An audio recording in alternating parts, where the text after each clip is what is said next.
They found her untouched. No, that's not quite right. They found her unscathed. Not a mark, not a scratch. A 5-year-old child, sitting upright in a field of broken glass and powdered saint, where only absolute, unequivocal death should have been. It is a burden, this knowledge. A glorious, impossible weight that has settled upon my soul since that day, anchoring me to a truth that defies every law of man and nature, shaking the very foundations of what I, Father Michael, believed possible within the confines of our earthly existence. And it's all laid out, clear as day, in a stark, laminated folder. I keep it in a locked file in my rectory office, beside the communion registry and the old hymnals. I touch the cold steel of the cabinet with the back of my hand, even now. The click of the lock, the slide of the drawer, each time it feels like opening a reliquary, only this one holds not bone or relic, but a document of pure, unadulterated shock. The official state trooper's report. Trooper Davies, badge number 714. It's an ordinary title for an extraordinary set of facts. This report, assembled by the dispassionate machinery of the state, reads like a cold, clinical prophecy of doom that abruptly, inexplicably swerves into the territory of the miraculous. It's a testament, yes, a sacred text disguised as police paperwork, and I have read it more times than I have read some of the minor prophets. Each word a hammer blow against the fortress of my rational mind. Each sentence a prayer I never knew how to utter until I saw the proof laid bare. The collision, the report states with chilling precision, occurred at a combined speed of over 90 miles per hour. 90 miles per hour. Picture it if you can, the sheer unimaginable violence of that impact. Two vehicles converging, forces multiplying, steel twisting into abstract art, glass exploding into a million glittering daggers. The physics are unequivocal, unyielding, merciless. The report details the make and model of the offending truck, the position of the sun, the precise GPS coordinates of the wreckage. It accounts for every quantifiable element of catastrophe. My eyes trace the lines of the diagram, the arrows indicating vectors of force, the crushed zones, the estimated G-forces. Any seasoned emergency responder will look you dead in the eye and testify that at that speed, in that configuration, survival for those inside the smaller vehicle is a statistical impossibility. For an unsecured object, for a human being ejected from the cabin, survival shifts from improbable to flat-out fictional. And yet, the report, in its relentless, objective language, goes on to describe the immediate aftermath. The unsecured plaster statue, our beloved Our Lady of Grace, was ejected first. Through the shattered rear window, a silent projectile hurled into the chaos of splintered metal and flying debris. I see it, even now, in my mind's eye. The Blessed Mother, in her plaster form, soaring through the air like a broken, fragile angel, destined to shatter into a million pieces upon the unforgiving asphalt. And then, an instant later, the report specifies, an instant, a microsecond of terror, followed the 5-year-old child, Elena Sanchez, the child who was seated in the back seat, already frail from a battle far more insidious than any car crash. Elena, who should have been nothing more than another statistic, another name whispered in a eulogy. The order of events, stark and brutal, is seared into my memory. First, the statue. Then the girl. This is what the state confirms. This is what the cold, hard, secular evidence insists happened. I hold the report in my hands, feeling the truth of those words, the absolute undeniable logic of the mechanical world it describes. The outcome, the unyielding conclusion dictated by Newton and all his laws, should have been a tragedy beyond words.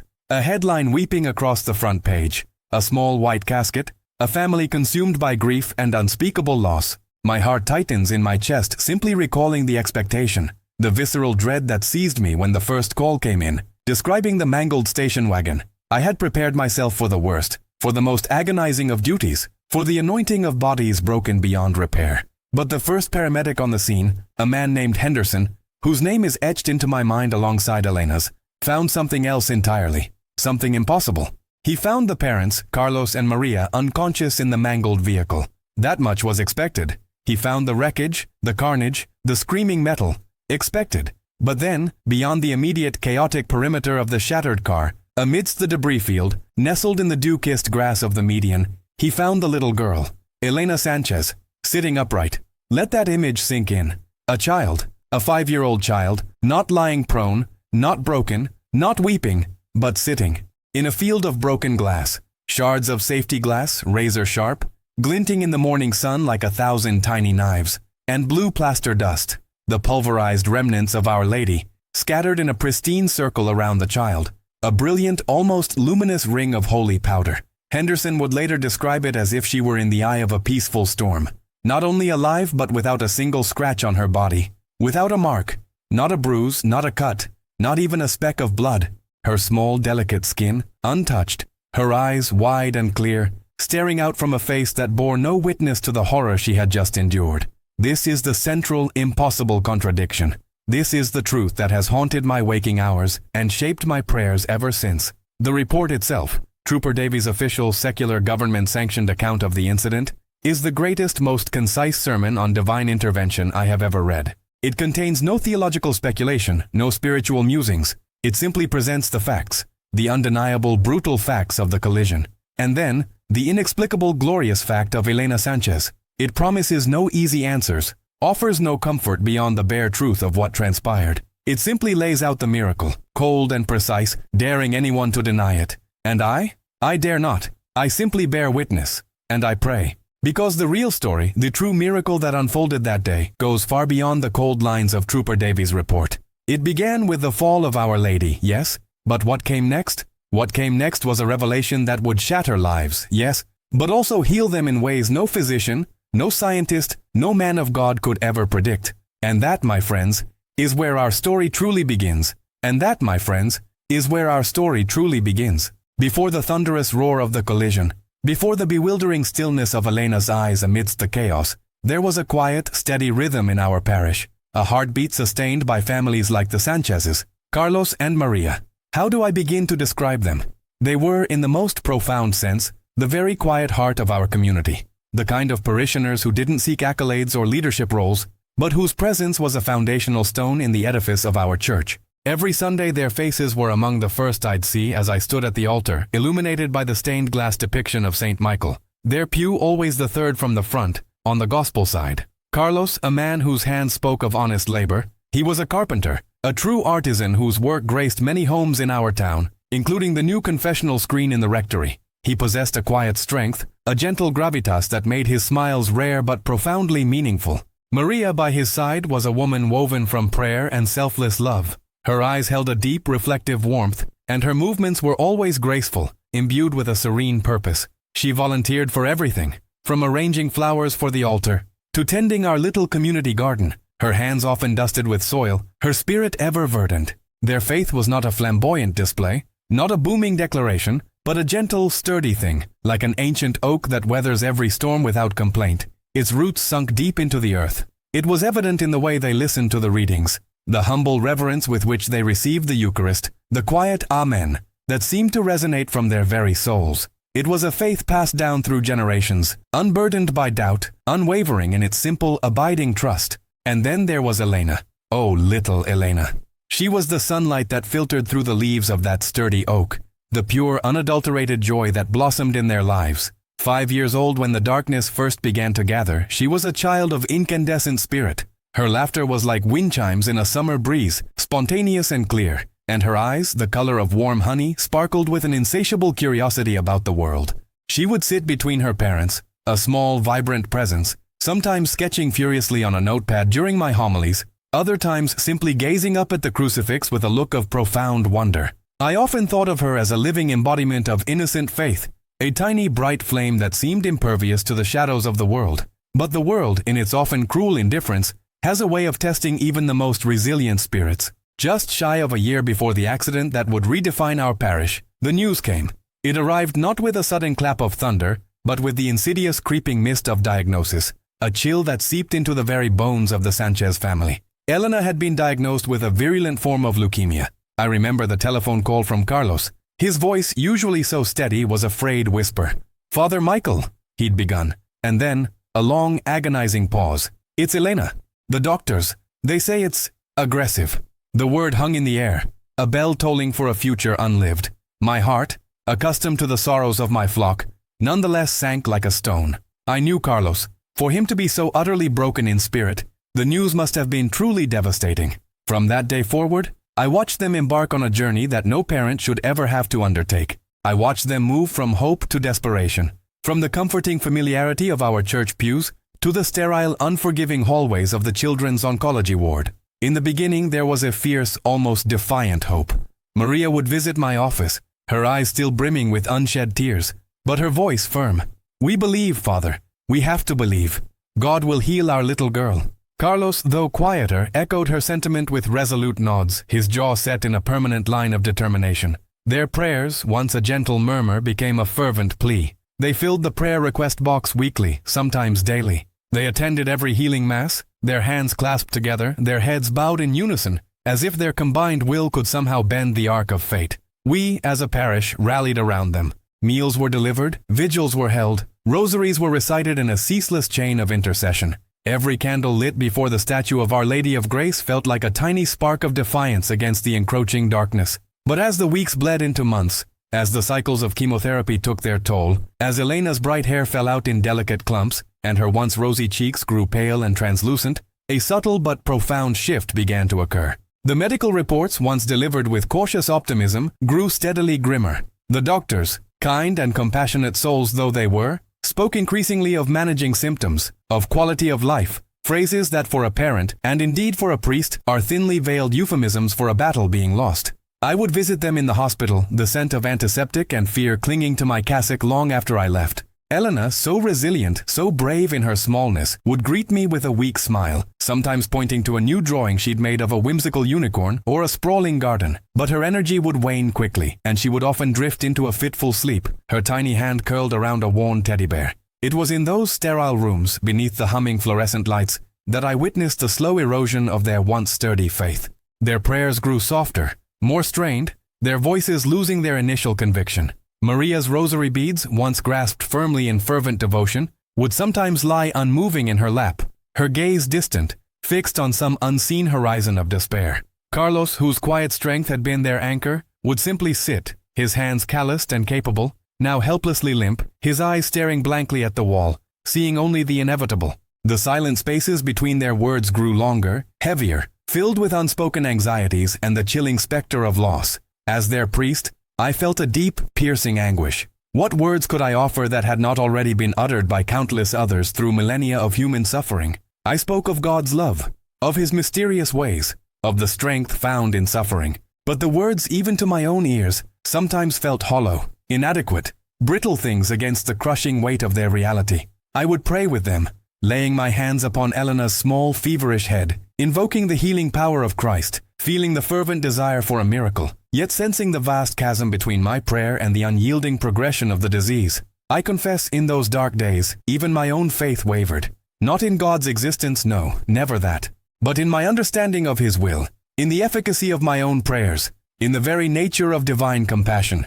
How could a loving God allow such unbearable suffering to be visited upon such innocent, good people? How could He allow a child, so full of light, to be consumed by such a cruel illness? I wrestled with these questions in the quiet hours of the rectory, turning to Scripture, to the lives of saints, to the wisdom of theologians. But the comfort often felt fleeting, elusive. I struggled to find words of solace, of genuine hope for them, knowing that platitudes would only add to their burden. Their pain was so raw, so profound, that it stripped away all pretenses, all easy answers. They were good people facing an impossible darkness, a darkness that threatened to extinguish not only their daughter's life, but also the very light of their faith. Their journey through the valley of the shadow of death had been long and arduous, and they were by this point utterly exhausted. The reports from the oncologists became less about hope for remission and more about making Elena comfortable, about preparing for the inevitable. The unspoken understanding hung heavy in the air, a pall denser than any incense smoke. The medical science, with all its advancements, had reached its limits. Hope, in any conventional sense, had all but faded. It was in this crucible of despair, this profound human vulnerability, that the stage was unknowingly being set. They had reached the precipice, the point where all human solutions had been exhausted, where the only thing left was the silence of suffering and the desperate, faint echo of a prayer. They were, though they did not know it, ready for something beyond human comprehension, something that could shatter the bonds of despair and pierce the seemingly impenetrable darkness. They were, in their utter brokenness, ready for a miracle. And it was towards this miracle, towards this unexpected, glorious intervention, that the next seemingly insignificant act of faith would unknowingly guide them. The precipice, indeed. I had known many souls brought to that jagged edge of despair, where the ground beneath their feet crumbles, and the vast, terrifying abyss yawns below. For Carlos and Maria, their beloved Elena's illness had been a slow, agonizing descent. stripping away layer after layer of their resilience, their earthly comforts, and finally their very capacity for conventional hope. Their prayers, once robust and resonant with the conviction of good people deserving of grace, had become fragile whispers, mere breath against the enormity of their sorrow. I had felt the crushing weight of it myself, sitting across from them, searching for words that seemed to vanish before they reached my lips, praying for strength I sometimes felt I didn't possess. It was in such moments, when the human spirit is laid bare and broken, that the divine often chooses to reveal itself, not with thunder and lightning, but with a quiet, persistent whisper, often through the simplest, most human of gestures. Our parish, a venerable cornerstone of this community for generations, harbored its own quiet treasures. Among them, cherished above its modest artistic merit, was our statue of Our Lady of Grace. She wasn't a masterpiece carved from ancient marble by some Renaissance genius, nor did she gleam with precious metals or jewels. No, Our Lady was a humble figure, crafted from plaster nearly a century ago by a local artisan, a man whose hands were more accustomed to laying bricks than sculpting, but whose heart was undoubtedly alight with devotion. Her paint, a soft, almost ethereal blue for her mantle and a gentle rose for her tunic, had faded over the decades, worn smooth in places by countless reverent touches, by the brushing of countless rosaries, by the gentle caress of children's hands reaching up in wonder. Her face, perpetually cast in an expression of serene compassion, held a slight tilt, as if perpetually listening, forever attentive to the petitions of her faithful. Her eyes, painted with careful, though perhaps not perfectly symmetrical strokes, seemed to hold the weight of all earthly sorrows, yet offered a peace that transcended them. I remembered her from my earliest days here, a young priest full of fervent energy. I'd seen her carried aloft in countless processions, through dusty streets in summer, beneath crisp autumn leaves, even once, memorably, through a light flurry of snow, her blue mantle a stark, hopeful contrast to the swirling white. She had been borne by fathers whose sons had gone to war, by mothers praying for safe childbirth, by children making their first communion, their small hands gripping the ropes of the palanquin with serious intent. She had witnessed joys and sorrows, had absorbed the silent pleas of generations. She wasn't just plaster and paint. She was a repository of faith, a vessel through which the collective spiritual aspirations of our community had ascended to the heavens for 90 years. She was, in essence, a visible, tangible link to the unbroken chain of prayer that bound us all. Now, as the Lenten season approached, a time of introspection and renewed spiritual focus, we were preparing for a special novena. It was to be a novena specifically for the sick of the parish, a concerted outpouring of prayer, a communal turning towards God for healing and comfort in the face of suffering. The bulletin announcements had been printed, the intercessions drafted, the candles ordered. The pinnacle of these 9 days of fervent prayer, the very heart of our collective petition, was to be a candlelight procession through the church grounds on the final evening. And, as tradition dictated, our beloved statue of Our Lady of Grace would lead the way, carried on the shoulders of parishioners, her silent, compassionate presence illuminating our path. For the novena, and indeed for many of our larger, more solemn events, the statue was typically stored in our old mission chapel. It was a smaller, more intimate sanctuary across town, built in the early days of the parish to serve the growing farming community on the outskirts. Now, largely unused for regular services, it served as a quiet retreat, a place of hushed prayer, and a safe, reverent repository for sacred objects awaiting their moment of renewed purpose. The mission chapel itself had a beautiful, almost forgotten stillness about it, the air always cool, tinged with the scent of old wood and beeswax, light filtered softly through its stained glass windows, dappling the worn pews with muted colors. It was a place where one could truly feel alone with God, and it had been the Our Lady's temporary home for several months, patiently awaiting her journey back to the main church. It was shortly after I announced the novena and the planned procession that Carlos Sanchez approached me. It was after the Sunday morning Mass, when the last stragglers were making their way out, and the church, still warm with the lingering scent of incense and humanity, was settling into its weekly quiet. He came to me in the sacristy, his movements slow, almost hesitant, his usual quiet demeanor now infused with an even deeper stillness, a kind of weary resignation that had settled into his bones. His eyes, normally warm and expressive, were shadowed, reflecting the sleepless nights and unspoken fears that had become his constant companions. He held his worn missal tightly in his hands, his knuckles white. "Father Michael," he began, his voice a low rumble, strained, as if each word had to be consciously pulled from a great depth within him. I heard about the novena, and about Our Lady." I nodded, my heart aching with the familiar pain that always accompanied my interactions with him these days. I tried to offer him a gentle smile, a silent encouragement to continue. He cleared his throat, his gaze drifting past me as if seeing something I could not. "The procession," he continued, his words gaining a quiet, almost fierce determination. "Someone has to bring her from the mission chapel to the main church, yes?" "Yes, Carlos," I confirmed, a flicker of surprise mingling with the ever-present sympathy. We usually had a rotating schedule of volunteers for such tasks, often eager young men or devout families. I hadn't anticipated Carlos, consumed as he was by Elena's illness, to offer. He finally met my gaze, and in his eyes I saw it. Not hope, not exactly, but something raw and profound. It was a desperate plea, a last fervent reaching out. It was the look of a man who had exhausted all conventional avenues, who had poured out every drop of medical hope, every plea to human intervention, and was now, with an almost terrifying vulnerability, turning to the last, most ancient form of supplication. I would like to volunteer, Father," he said, his voice barely above a whisper, yet imbued with an unmistakable intensity. "To bring Our Lady,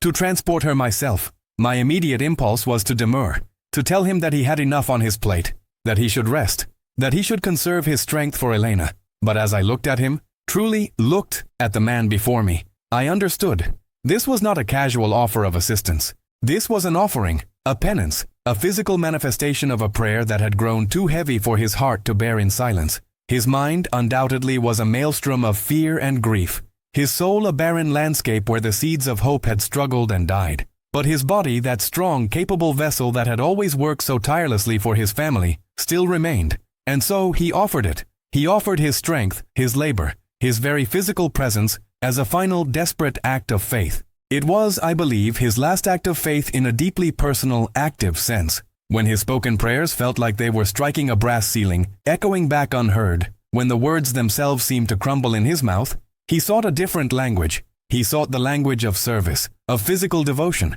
It was an offering of himself, a plea made manifest not through rhetoric or tears, but through the simple, arduous task of bearing a sacred burden. He wasn't merely volunteering to move a heavy object. He was volunteering to carry a portion of the parish's collective faith, and perhaps, in doing so, to rekindle the dying embers of his own.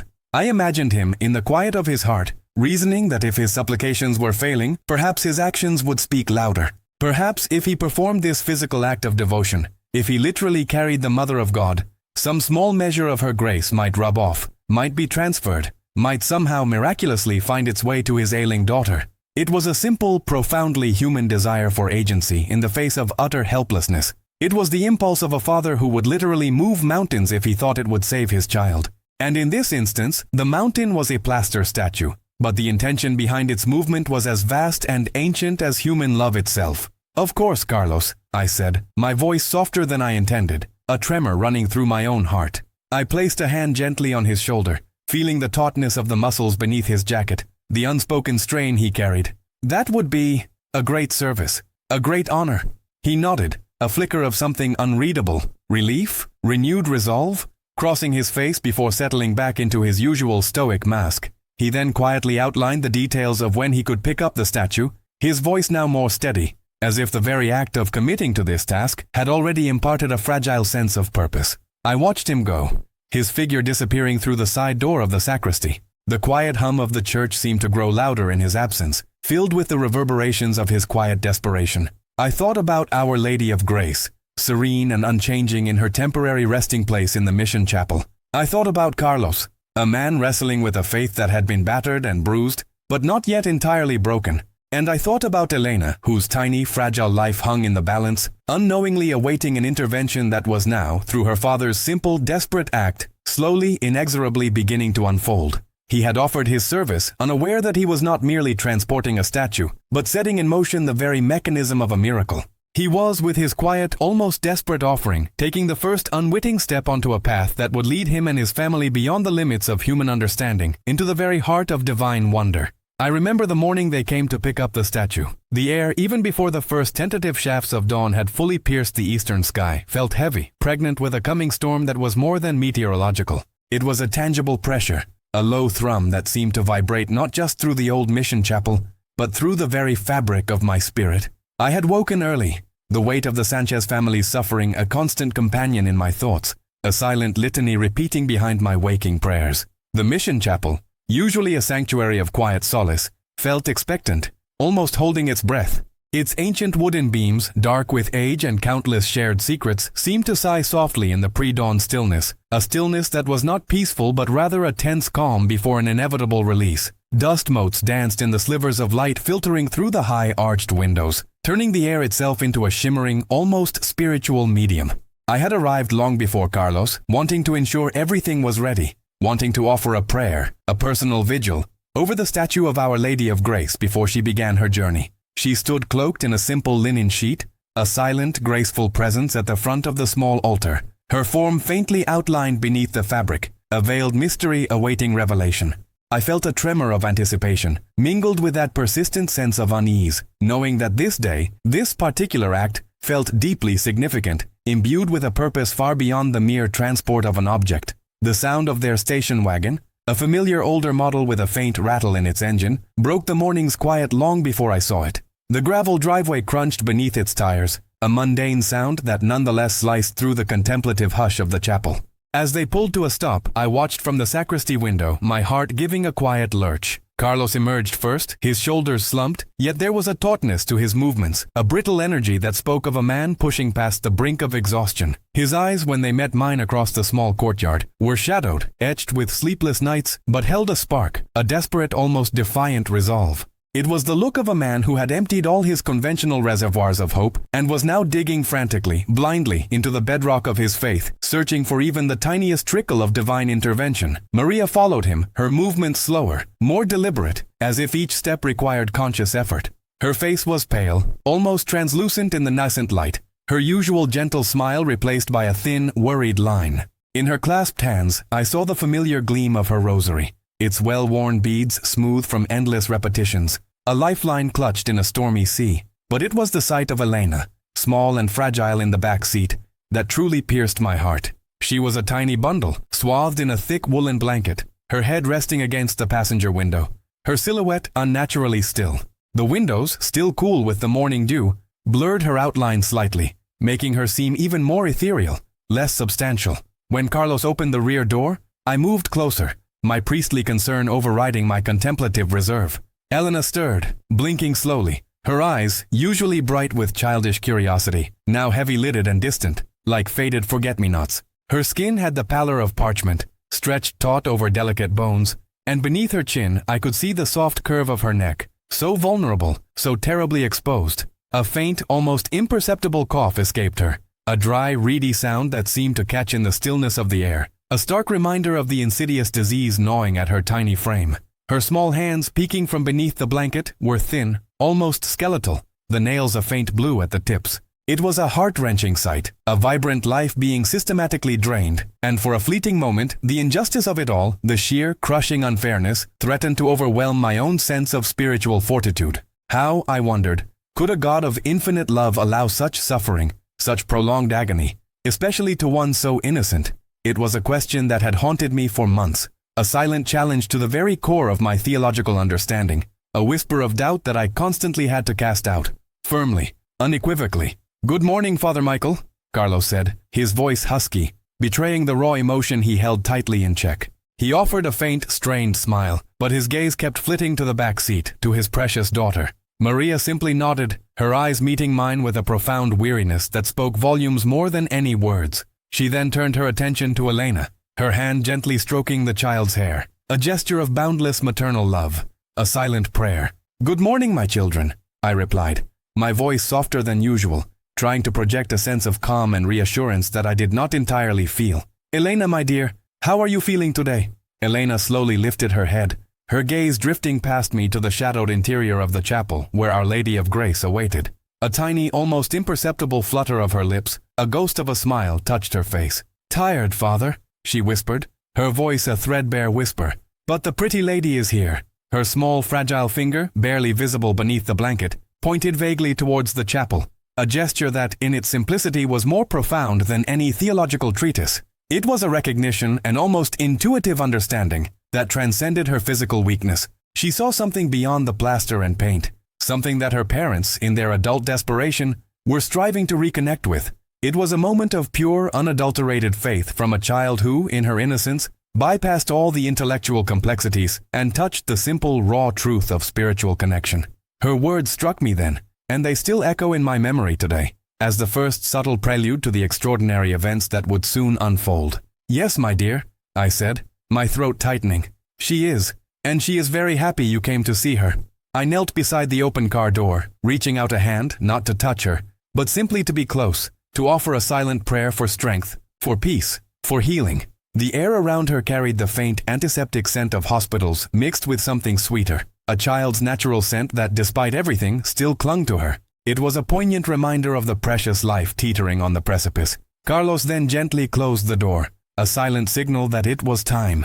We moved towards the back of the station wagon, a practical task laden with immense spiritual significance. I had already retrieved the moving blankets and strapping from the sacristy. The statue itself, still veiled, stood on a small, sturdy trolley ready for transport. She was, as I mentioned, not a work of high art.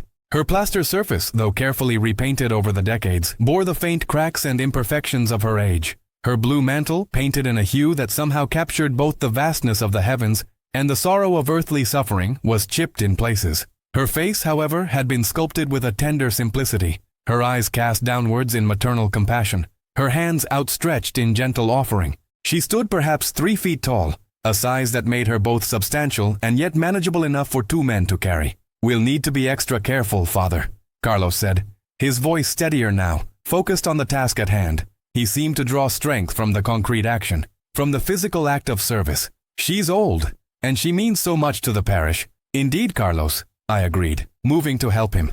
"She carries the prayers of generations within her. Handle her as if she were made of spun light and ancient hopes." And he did. There was a profound reverence in Carlos's movements, a delicate grace that belied his weariness. He removed the linen sheet with the tenderness of a father unveiling his own child, his gaze lingering on the serene face of Our Lady, as if drawing courage from her silent presence. His fingers, usually calloused from his work as a landscaper, moved with a surprising gentleness as he began to wrap her in the moving blankets. We worked in companionable silence, each fold of the thick padded fabric a careful act of protection, each securing strap drawn with mindful tension. I watched him closely, my heart aching with empathy. This wasn't just a chore for Carlos. It was a pilgrimage, a tangible act of devotion in the face of an intangible dread. Every meticulous movement, every careful adjustment of the blanket around the Blessed Mother's form was a prayer in itself, a silent plea for intercession, for mercy, for a miracle that felt, to him, like the very last thread of hope. It was a desperate offering, a raw, unvarnished outpouring of his soul. He treated the plaster statue not as a fragile relic of earthly craftsmanship, but as if he were cradling the Queen of Heaven herself, handling her with a devotion that transcended the material. "We'll make sure she's snug, Carlos," I murmured, my hands working in concert with his, securing the final straps. We placed her on the floor of the station wagon, behind the back seat, creating a makeshift, secure nest of blankets and additional cushions to minimize any movement. The space seemed just large enough, a small enclosed sanctuary within the larger vessel. As we finished, stepping back, Carlos's eyes swept over the arrangement, checking every angle, every strap.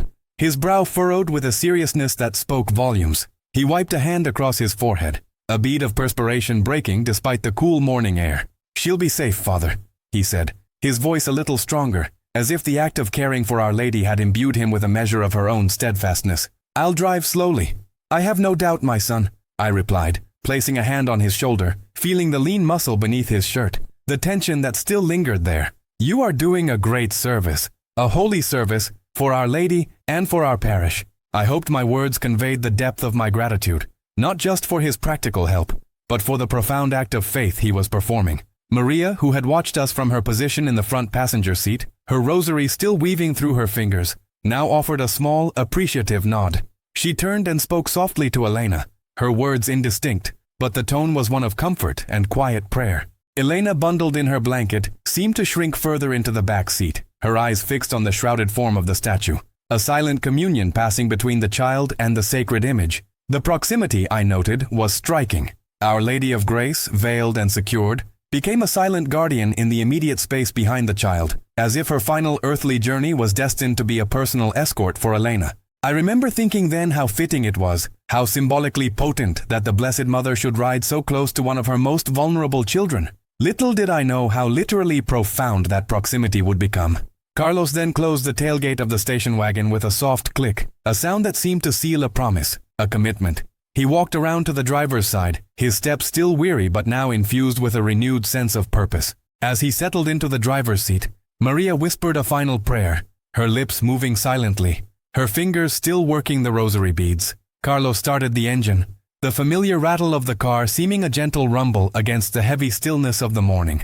He put the car in reverse, slowly backing away from the mission chapel, then turned onto the narrow lane, heading towards the main road that would lead to the interstate and, eventually, to our main parish church. As they drove away, the station wagon a slowly diminishing speck against the backdrop of the coming storm clouds, I felt a deep and inexplicable sense of foreboding settle over me. It wasn't the kind of simple worry one feels when a friend embarks on a journey. It was a spiritual tremor, a premonition that vibrated deep within my soul, a cold premonition that seemed to bypass my intellect and directly communicate with my very essence. The air grew perceptibly colder, and a shiver, unrelated to the temperature, ran down my spine.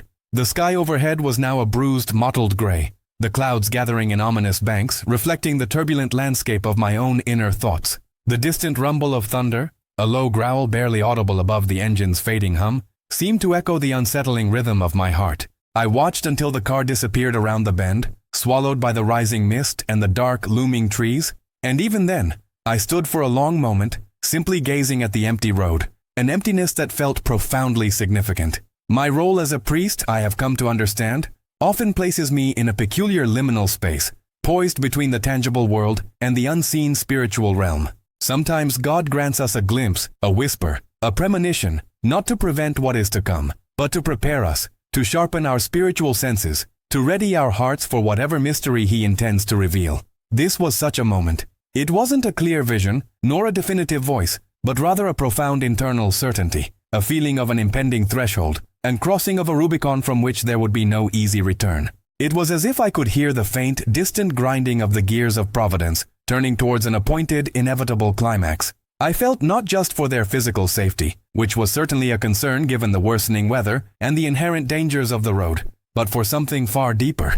My premonition was not of a fender bender, but of a shattering, a cataclysm that would test the very foundations of faith, both theirs and mine. I sensed that the journey of Our Lady of Grace in her humble plaster form was intimately intertwined with the spiritual journey of the Sanchez family, and that this particular confluence was destined for a profound trial. I returned to the chapel, the silence inside now feeling vast and hollow, amplifying the unsettling thrum in my ears. The spot where Our Lady had stood was now empty, a void that seemed to suck away all the light and warmth. I moved slowly to the altar, my steps heavy, and knelt, my knees pressing into the cool, hard stone. My hands automatically came together, my head bowed low, and I began to pray. But the words that formed on my lips were not the usual prayers for safe passage, for protection from harm on the road. Instead, I found myself praying not for their safety on the road, but for the peace of their souls, fearing the worst was yet to come. It was a prayer born of that chilling foreboding, a surrender to a higher will, a profound recognition that even if the worst earthly tragedy were to unfold, their eternal souls, their relationship with God, was the ultimate paramount concern. Lord, I whispered into the quiet air, the sound barely a breath. If this cup cannot pass from them, if their journey is to be fraught with pain beyond imagining, then grant them the strength to endure. Grant them peace in their suffering. Let their faith, however battered, however bruised, not be entirely broken. Let them find you even in the deepest darkness. I prayed for Carlos, that his desperate offering would not be in vain, that his hope, however fragile, would ultimately be rewarded, not perhaps in the way he envisioned, but in a manner only God could conceive. I prayed for Maria, for her quiet strength, for her unwavering trust in the face of such relentless sorrow. And I prayed most intensely for little Elena, for her innocent soul, for her gentle spirit. I asked that she might know peace, whether in this life or the next, that her suffering might find purpose, and that if it was God's will to call her home, He would do so with infinite tenderness, cushioning her passage from this world to the next. I wrestled with these thoughts, with these prayers, for a long time. The mission chapel grew darker as the storm clouds thickened outside, plunging the small sanctuary into a contemplative gloom. The air grew heavy, thick with unspoken questions, with the weight of human suffering and the inscrutable mystery of divine will.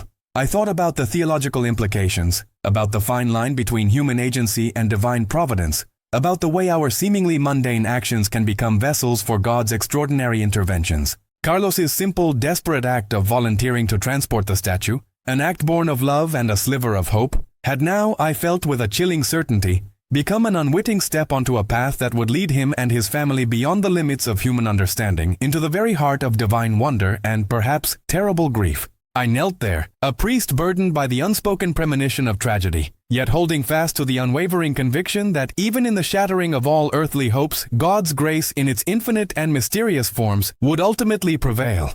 The hum of the church seemed to grow louder in his absence, filled with the reverberations of his quiet desperation. I thought about Our Lady of Grace, serene and unchanging in her temporary resting place in the mission chapel. I thought about Carlos, a man wrestling with a faith that had been battered and bruised, but not yet entirely broken.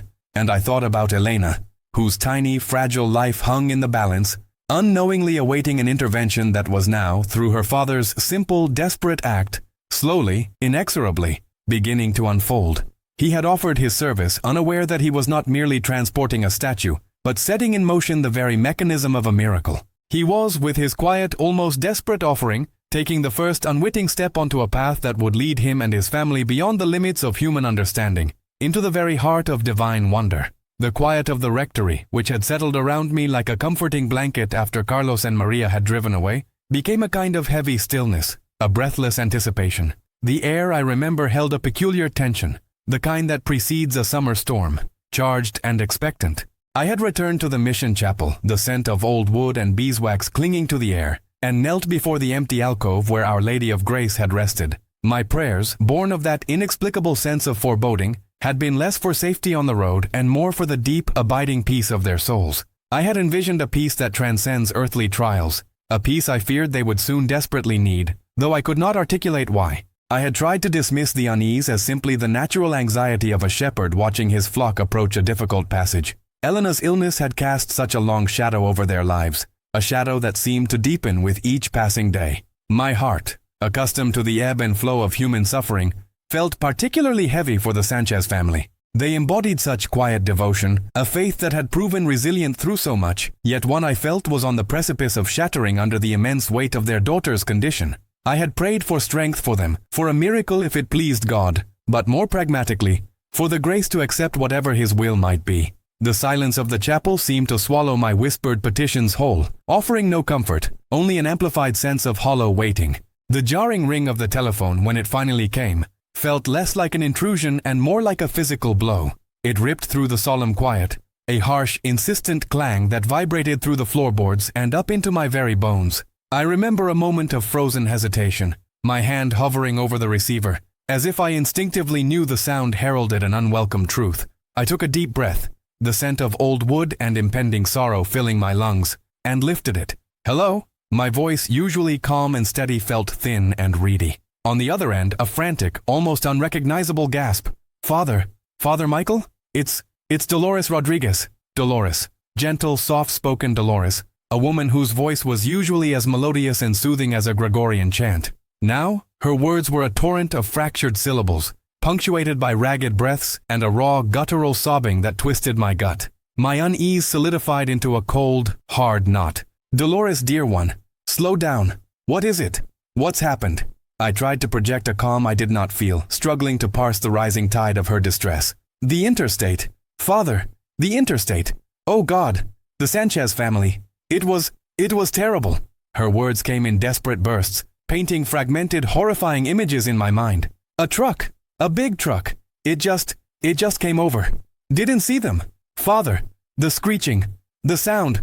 I'll never forget the sound.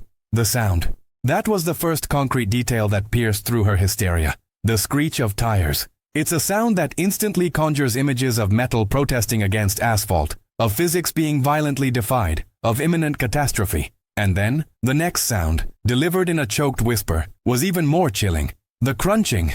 "Father?" The crunching was so loud, like an animal caught in a trap. But it was metal, just metal, tearing and twisting. My mind raced, trying to put the pieces together. Dolores, the interstate, the Sanchez family, a truck. It was too vivid, too immediate. She had been there, she had seen it. A wave of nausea washed over me, a bitter taste rising in my throat. I squeezed my eyes shut, silently begging for clarification, for a reprieve from the terror building within me. "Dolores, are they all right? Carlos? Maria? And little Elena? Where are they?" The questions tumbled out, urgent, desperate, betraying the pastoral composure I strove to maintain. Her response was another strangled sob, louder this time, filled with an indescribable horror. "I don't know, Father. I couldn't see. There was so much dust and other cars. Oh, Father, it was just awful. They spun and hit the barrier, the station wagon. It was just torn apart."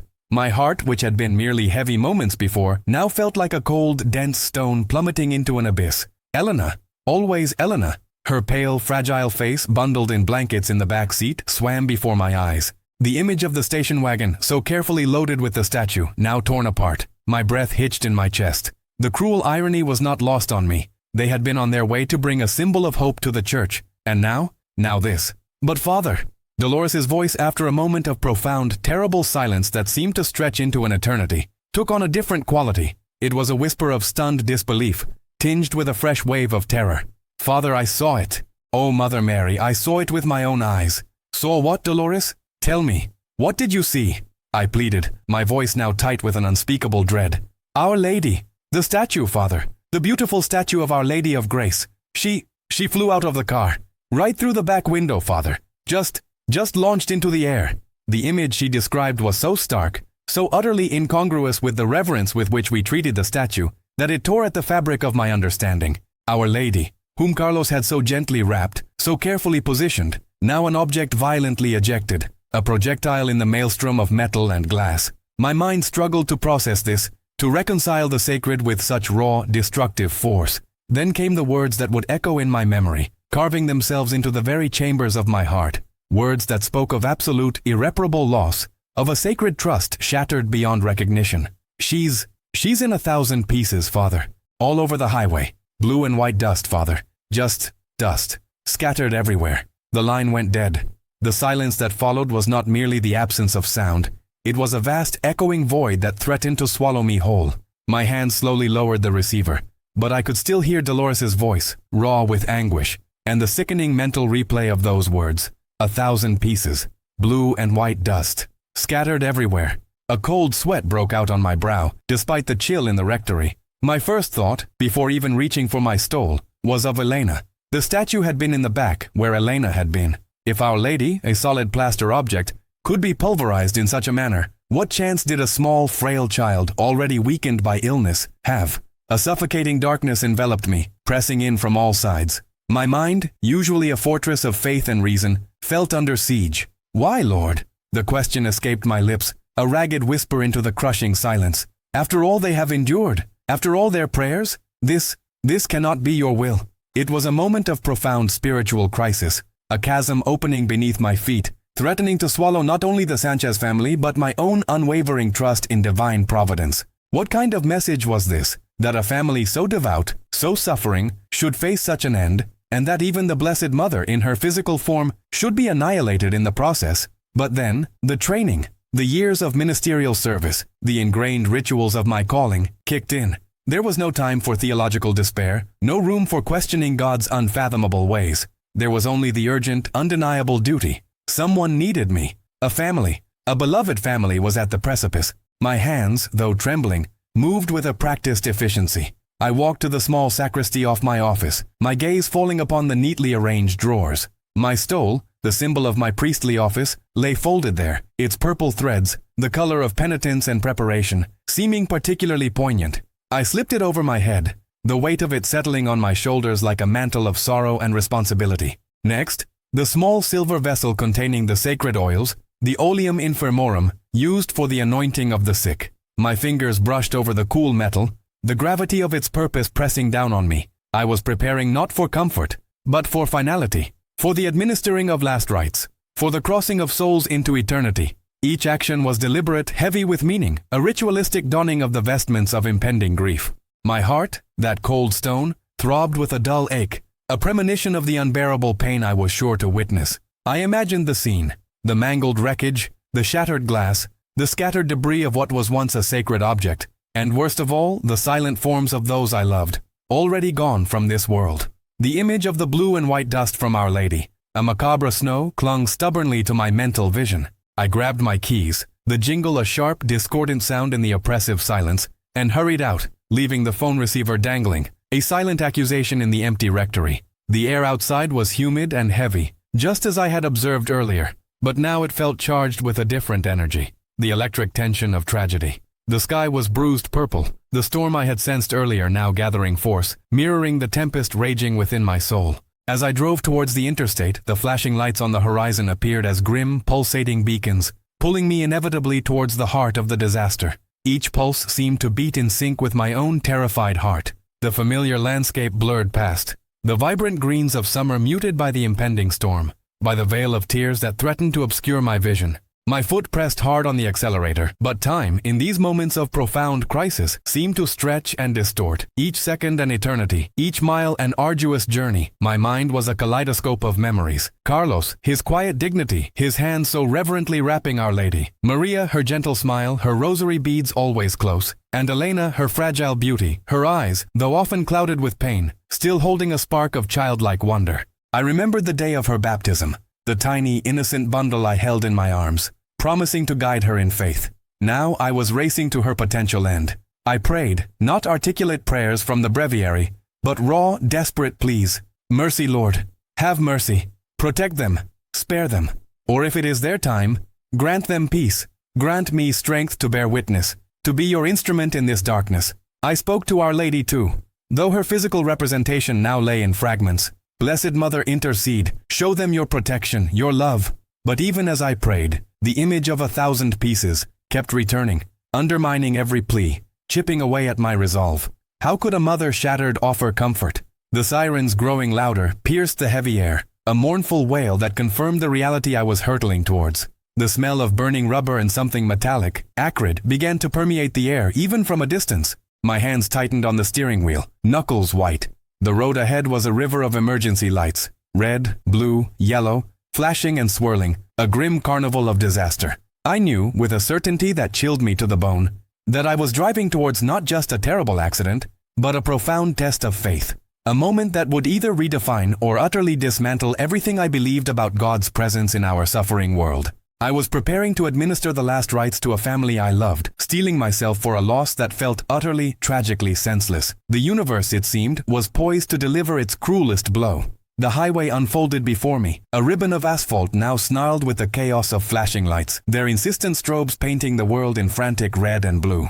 Each pulse felt like a hammer blow to my chest, a physical manifestation of the dread that had been coiling tighter and tighter since the parishioner's desperate call. The smell, sharp and metallic, then thick with burnt rubber and gasoline, clawed at my throat, each breath a struggle against the rising nausea. My vision tunneled, the world narrowed to the mangled wreckage ahead, a grotesque sculpture of twisted steel and shattered glass. This was it, the moment I had feared, the crucible where faith would either be forged anew or crumble into ash. I pulled my car to the shoulder, abandoning it amidst a growing line of stunned onlookers and emergency vehicles, and fumbled for my stole, the purple fabric feeling heavy and funereal in my trembling hands. Each step I took towards the accident scene was weighted with an unspoken prayer, a silent plea for strength to face the unspeakable.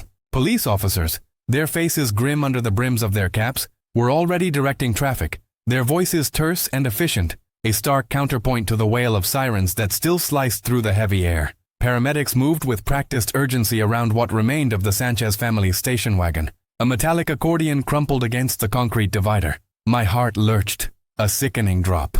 Oh God, no. I saw them then, Carlos and Maria, two forms on stretchers, figures of vulnerability amidst the frantic ballet of emergency responders. Their faces were obscured by oxygen masks and the focused movements of the paramedics, but their stillness, that terrible, unmoving stillness, spoke volumes. A cold knot tightened in my stomach. The last rites. It would be my duty, my heartbreaking duty, to ease their passage, to commend their souls to God. I felt the familiar burn of tears, but pushed them back. There was work to be done, a sacred, sorrowful work. As I took another step, my eyes, scanning the horror for any further signs of devastation, caught something unexpected, something out of place. It was a patch of color, vivid and incongruous, against the muted greens of the median grass and the dull gleam of broken glass. Blue.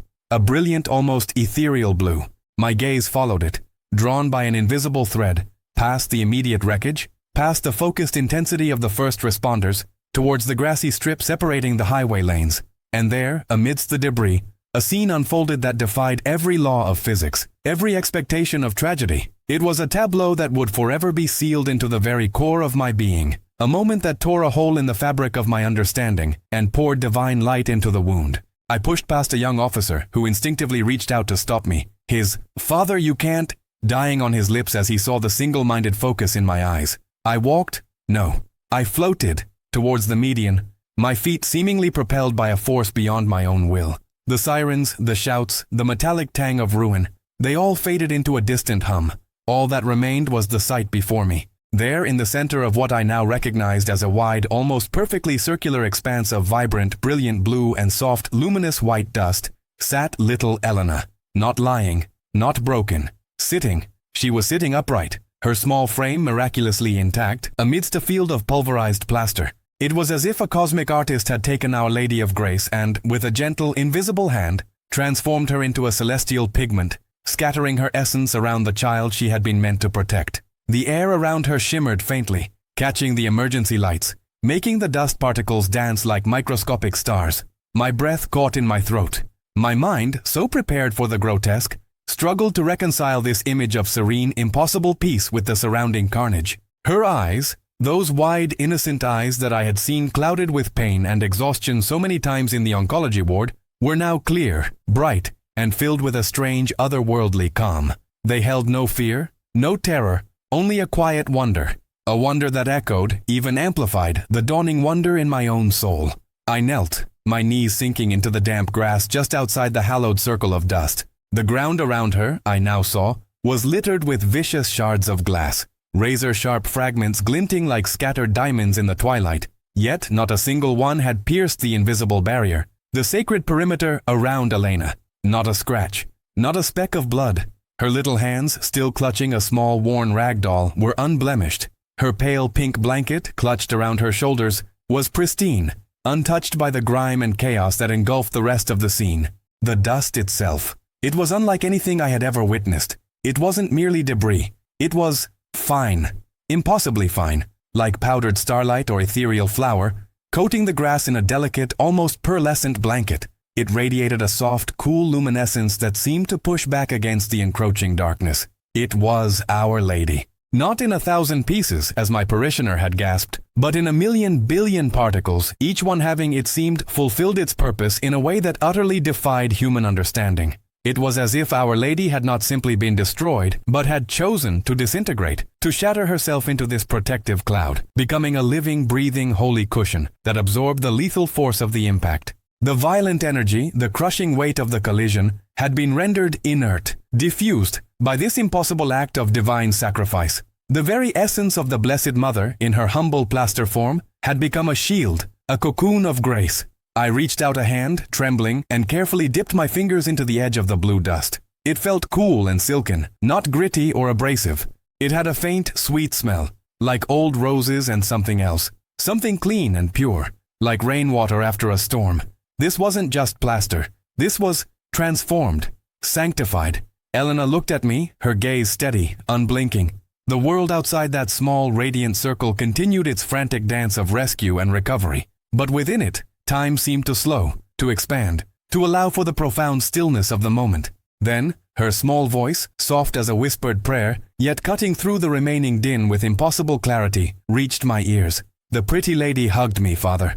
Those words, they were not a child's confused babbling, not the traumatized utterance of a victim. They were a simple statement of fact, delivered with the absolute certainty only a child can possess. She didn't sound scared or hurt or even bewildered. She sounded content, like she had just woken from a pleasant dream.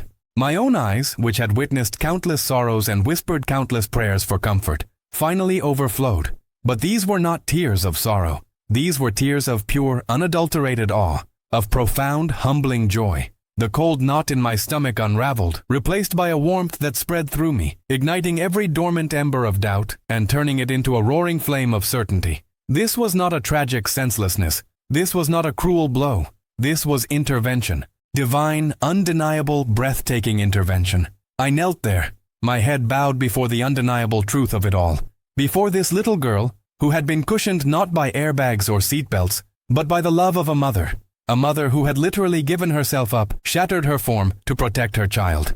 It wasn't just a miracle of survival. It was a profound, sacramental act of love, rendered visible in blue and white dust. A paramedic, a kind young woman named Sarah, whom I knew from the parish, finally approached, her movements cautious, almost reverent, as if she too sensed the invisible boundary. She was equipped with all the tools of modern medicine, trained in the logical, empirical realities of trauma. But as she knelt beside me, her eyes, wide with disbelief, swept over Elena. Then the dust, then the surrounding devastation. "Father, I don't understand," she whispered, her voice hushed, almost a gasp. "She should be. There's no way. It's impossible." I simply looked at her, then back at Elena, who was now smiling, a small radiant smile that banished the last vestiges of fear from my own heart. "Sometimes, Sarah," I said, my voice thick with emotion, "God writes his own rules." I gently reached out and touched Elena's forehead, making the sign of the cross. Her skin was cool, soft, utterly unharmed.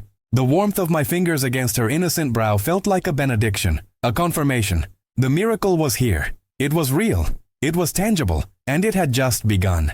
The universe, which I had feared was poised to deliver its cruelest blow, had instead revealed its most tender embrace. The silence that followed Elena's simple words was not empty. It was filled with the echo of a shattering that had brought about an impossible wholeness, a profound redefinition of suffering, and a whisper of something far greater than mere survival. It was the whisper of a love that transcends all understanding, a love that shatters itself to save. The silence that followed Elena's simple words, "The pretty lady hugged me, Father," was indeed not empty. It resonated with an impossible truth. A truth so profound it threatened to crack open the very foundations of my understanding. My fingers, still resting on her cool, soft brow, felt the undeniable presence of grace. The miracle was here, tangible, as real as the dust motes dancing in the late afternoon sun, as real as the wrecked vehicle just a few yards away. The universe, which I had feared was poised to deliver its cruelest blow, had instead revealed its most tender embrace, a divine intervention that transcended all logic and reason. This immediate, breathtaking preservation of Elena was a balm to my raw, terrified soul. She was whole, not a scratch, not a tear, only a profound, unsettling calm in her wide, innocent eyes. The chaos of the highway slowly began to resolve itself into a semblance of order. Carlos and Maria were carefully extracted from the mangled wreckage, their injuries severe but, mercifully, not immediately life-threatening. They were both unconscious, their bodies testament to the brutal force of the collision. Yet their spirits, I prayed, were already touched by the astonishing mercy unfolding around us. As they were gently loaded into ambulances, their faces ashen, I whispered prayers of thanksgiving, my heart a complex knot of immense relief for Elena, and a lingering, anxious concern for her parents. In the days that followed, the Sanchez household, or what remained of its previous quiet rhythm, transformed into a different kind of vigil. Carlos and Maria recuperated slowly in the hospital, their bones mending, their bruises fading, their minds struggling to piece together the fragmented horror of the accident. Yet, beneath the pain and the fog of medication, a fierce, incandescent gratitude burned within them. When they were finally lucid enough to fully comprehend Elena's impossible escape, their relief wasn't merely expressed in words. It permeated their very being. It was a silent, constant prayer, visible in the way Maria's trembling fingers traced the sign of the cross on her forehead, in the way Carlos would close his eyes, a single tear escaping, his lips moving soundlessly in thanks. Their faith, once tested to its breaking point by their daughter's illness, now seemed to have found an unshakable anchor in this extraordinary deliverance. I visited them daily, bringing them the Eucharist, listening to their halting testimonies, and offering whatever comfort I could. It was during these visits, in the hushed quiet of their hospital room, that I saw their faith begin to blossom anew, not as a desperate plea, but as a humble, awe-filled acceptance of a love so vast it defied human comprehension. "Father," Maria whispered one afternoon, her voice still weak, "when I think of how she should have, how she must have, I feel as if Our Lady herself reached out and pulled her from the jaws of death." Carlos, his eyes fixed on some distant point beyond the hospital window, nodded. "It wasn't just a collision, Father. It was a revelation." And yet, despite the profound miracle of Elena's physical preservation from the crash, a cold, persistent shadow still loomed over our fragile joy. Elena, though outwardly unharmed, still carried the burden of her diagnosis. The virulent leukemia that had ravaged her small body, had drawn the color from her cheeks, and the energy from her limbs remained. The crash had saved her from one certain death. But the doctor's reports, the sterile, unforgiving statistics, reminded us daily that another, slower, crueler fate still awaited her. Her next oncology appointment, scheduled just a week after the accident, hung over us like a guillotine. It was a follow-up, a routine check to ensure the trauma hadn't somehow worsened her already dire condition. But for Carlos and Maria, for me, and for our entire parish, it was a return to the harrowing reality that even a miracle might only offer a temporary reprieve. The day of the appointment dawned, gray and heavy, reflecting the trepidation in our hearts. I accompanied Carlos and Maria to the children's oncology ward, a place that had become tragically familiar, a place where hope often came to die a quiet, agonizing death. The air there always felt thin, imbued with a pervasive scent of disinfectant and a palpable weight of unspoken fears. Elena, dressed in a bright yellow dress that seemed to mock the pallor of her skin, held Maria's hand tightly. She was quiet, her usual childlike exuberance dimmed by the constant fatigue of her illness. She didn't understand the full gravity of her situation, of course, but she understood the discomfort of the needles, the endless waiting, the unspoken anxieties that rippled through her parents. We sat in the waiting room, the silence punctuated by the distant cries of other children and the hushed murmurs of worried parents. My rosary beads were smooth and cold in my hand, each decade a silent plea, a desperate clinging to the astonishing grace we had already witnessed. Could God truly intercede twice in such quick succession? Could a single family be blessed with such an overflowing cup of mercy? My faith, though bolstered by Elena's survival of the crash, now wrestled with the stark medical facts of her leukemia. When Elena's name was called, the walk down the sterile corridor felt like an ascent to Calvary. Dr. Evans, a kind but disarmingly direct oncologist who had been with Elena from the beginning, greeted us with a somber smile. He too had heard the unbelievable story of the crash and Elena's miraculous escape, a story he acknowledged with a shake of his head and a weary, "Remarkable, truly remarkable. But now, we must face what we already know." His words, though meant to prepare us for the inevitable, were a blunt reminder of the shadow that still clung to Elena. The initial examination was routine, Elena's small body offering no outward clues to the battle raging within. Then came the scans, the familiar whirring of the machines, the hushed voices of the technicians. Carlos and Maria sat side by side, holding hands, their faces etched with a familiar despair. I stood by the window, gazing out at the dreary cityscape, praying with an intensity that felt like a physical ache. Minutes stretched into an eternity. Then, a peculiar shift occurred. The medical team, usually so efficient and stoic, began to behave oddly. The technician who had been monitoring Elena's scan paused, a frown creasing her brow. She reviewed the images, then looked again, her movements growing more agitated. She called over another technician, their whispers urgent, almost frantic. Dr. Evans, who had been reviewing previous charts, looked up, a ripple of concern crossing his face. He walked to the monitor, peered closely, then slowly, deliberately picked up the phone. "Get Dr. Peterson down here," he said, his voice unusually strained. "And Dr. Chen. And bring up Elena Sanchez's file, all of it, right away." A cold dread coiled in my stomach. This wasn't routine. This wasn't the usual somber confirmation of what they already knew. This was something else. Carlos and Maria exchanged a terrified glance. Their hope, if any had flickered, now extinguished by this sudden, inexplicable tension. The next hour was a blur of heightened activity. Dr. Peterson and Dr. Chen, both leading figures in pediatric oncology, arrived, their expressions shifting from professional curiosity to utter bewilderment as they examined the scans. They spoke in hushed, urgent tones, pointing at the images on the screen, their faces a mixture of confusion and disbelief. They called for more tests, blood work, a bone marrow aspiration, procedures they had performed countless times on Elena, always yielding the same devastating results. Finally, after what felt like an entire lifetime, the three doctors turned to us. Their faces, usually composed and professional, were now completely devoid of their customary clinical detachment. They looked speechless. Dr. Evans, the most senior among them, cleared his throat, but no words came out. He tried again, his gaze sweeping over Carlos, Maria, and then me. "Mr. and Mrs. Sanchez," he began, his voice barely a whisper, thick with an emotion I couldn't immediately place. We've run the tests, multiple times. We've had 3 independent analyses of the scans, the blood work, even the bone marrow." He paused, taking a deep, shuddering breath. "The results are unprecedented." Maria clutched Carlos's hand, her knuckles white. Carlos simply stared, his eyes wide, unblinking. I held my breath, bracing myself for the worst, for some new, unthinkable complication. Dr. Chen stepped forward, holding a thick folder. "There is no medical precedent for this," he said, his voice still hushed, almost reverent. "No scientific explanation we can offer." He gestured to the scans on the monitor, which now clearly showed areas that should have been riddled with cancer cells, but were astonishingly, impossibly clear. "The cancer, It's gone. The words hung in the sterile air, suspended, almost ethereal. Gone.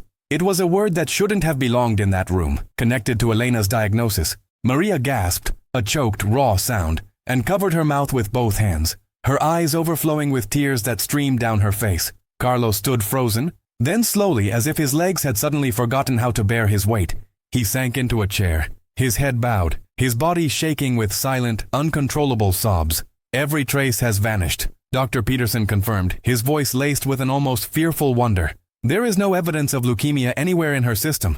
It's as if it was never there. They called it a 1 in a billion spontaneous remission. They spoke of the body's mysterious capacity for self-healing, of statistical anomalies, of phenomena that defy current medical understanding. But their words, though carefully chosen, couldn't mask the profound shock, the intellectual bewilderment that clouded their professional composure. They were scientists, rational beings, grappling with an irrational, miraculous truth. But Carlos and Maria knew, and I knew.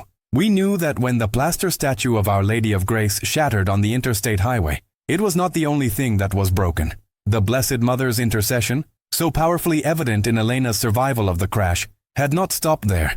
It had reached deeper, into the very cells of her tiny body, shattering the bonds of disease itself. The dust that had protected her from the shards of glass had, in a way we could never fully comprehend, cleansed her of the invisible enemy that had threatened to steal her life. The doctor's spontaneous remission was, to us, a profound act of divine love, a tenderness so immense it brought tears to my own eyes. My knees felt weak, my heart overflowing with an almost unbearable joy. The brass ceiling I had felt in my own prayers for Elena had not only lifted, it had dissolved completely, revealing a heaven that was infinitely attentive, endlessly compassionate. This was the greater healing. This was the true climax. The crash had saved Elena's body from immediate destruction. But this complete eradication of the cancer was the salvation of her life, a promise of a future that had seemed utterly impossible just moments before. It was a tangible, undeniable testament to the power of prayer, the unwavering faith of a family, and the boundless mercy of God, manifested through the intercession of His Blessed Mother. The universe had not merely cradled Elena, it had remade her. And in doing so, it had remade us all. The universe had not merely cradled Elena, it had remade her. And in doing so, it had remade us all. The news of Elena's inexplicable remission spread through our small parish like wildfire, carried not by gossip, but by a holy whisper, a collective gasp of profound, joyful recognition. It was a truth too immense to be contained, too glorious to be doubted. The doctors, bless their rational, scientific hearts, continued to use terms like spontaneous remission, a phrase that, in their lexicon, served as a placeholder for "we don't understand, but we cannot deny." For us, however, it was a living, breathing testament to something far grander than medical anomaly. It was a miracle, pure and unadulterated, a grace poured out in abundance. Our Lady of Grace, the old hand-painted statue, was never recovered. The highway patrol, with their meticulous diligence, scoured the site for debris. They found fragments, yes, mere flecks of blue and white, mixed with the gravel and oil of the shoulder. But the bulk of her, the very substance that had cocooned Elena, had been pulverized, scattered by the wind and the ceaseless rush of traffic. She was gone, dissolved back into the elements from which she came. And yet, there was no mourning in our parish for her physical absence. How could there be? We had witnessed her ultimate act of love, her final, selfless offering. She had not been destroyed. She had been transformed, transmuted from plaster and paint into a palpable force of divine intervention. We celebrated her dissolution, for it was in her breaking that Elena had been made whole. Her scattering was a triumph, a sacred sowing of grace across the very ground that had threatened to claim a precious life. Our little church, once a quiet haven, became a place of gentle pilgrimage. People came from neighboring towns, from across the diocese, drawn by the currents of faith that had surged around the Sanchez family. They weren't seeking sensationalism. Their hearts seemed to ache for reassurance, for a tangible sign that in a world often heavy with sorrow, the divine still intervened. I saw faces etched with worry and doubt soften into contemplation as they heard the story. Parents brought their sick children, not with desperate demands, but with renewed hope, a quiet understanding that prayer, even when it feels like a whisper in the dark, can move mountains, and sometimes shatter statues to save a child. The air in the sanctuary seemed to hum with a newfound spiritual energy, a collective consciousness of grace that elevated every mass, every rosary, every whispered plea. Carlos and Maria, their own bodies mended, their souls ablaze with gratitude, became living testaments to God's boundless love. Their faith, once a quiet, sturdy thing, had been forged in the crucible of despair and resurrected in the fire of miracle. They didn't preach from pulpits or shout from the rooftops. Instead, their lives became a sermon. Elena, now vibrant and full of a child's boundless energy, was their most eloquent proof. To see her running in the churchyard, her laughter echoing where once only the silence of illness had prevailed, was to witness a constant, unfolding miracle. The fear that had once shadowed their eyes had been replaced by a serene, unshakable trust. They carried their story not as a burden, but as a sacred trust, sharing it with a humility that only deepened its impact. Their presence in the front pews each Sunday was a beacon, a living reminder that hope is eternal and that God's mercy is without end. After much discussion and with the fervent wishes of the entire parish, we decided to commission a new statue of Our Lady of Grace. It would not be a replacement, not truly, for how could one replace such an instrument of divine will? It would be a remembrance, a monument to the miracle, and a new vessel for our collective devotion. We engaged a local artist, a woman whose hands understood the sacred geometry of prayer, and together we designed a statue that mirrored the old one in its simplicity, but was imbued with a fresh spirit of hope. The day came for the new statue to be installed in its niche near the altar. Before it was sealed to its pedestal, I performed a small, private ritual. I had, with great care, collected a tiny amount of the earth and the barely visible blue-tinted dust from the very spot where Our Lady had shattered. It wasn't much, just a pinch of earth, a few almost invisible motes of powder, but to me it was precious beyond measure. I placed it reverently into a small, delicate glass vial, no bigger than my thumb, and secured it within the base of the new statue, where it would forever be hidden from sight, yet eternally present. It was a physical link, a tangible echo of that moment on the highway, a relic not of a saint's bone, but of a mother's love. This new statue, with its hidden heart of sacred dust, serves as a constant reminder for all of us. It whispers a profound truth. Faith is not about preserving plaster and paint, or about clinging to inert objects. It is about trusting in the living, dynamic presence of God's grace. It is about understanding that in our moments of breaking, when our bodies fail, when our hopes shatter, when our world seems to fall apart, God's grace is there, ready to catch us, to cushion our fall, to gather the fragments and remake us anew. And sometimes, in ways that defy all earthly understanding, a mother's love, the love of our Blessed Mother, is so immeasurably powerful that it will allow itself to be shattered, to be utterly consumed, to save her child. It is a mystery, yes, but a mystery we now hold close. A truth etched not just into stone, but into the very fabric of our lives. The dust of Our Lady's sacrifice became the balm that healed Elena, and in doing so, it became the foundation of our renewed faith, a testament to a love that breaks only to embrace and shatters only to heal. Amen.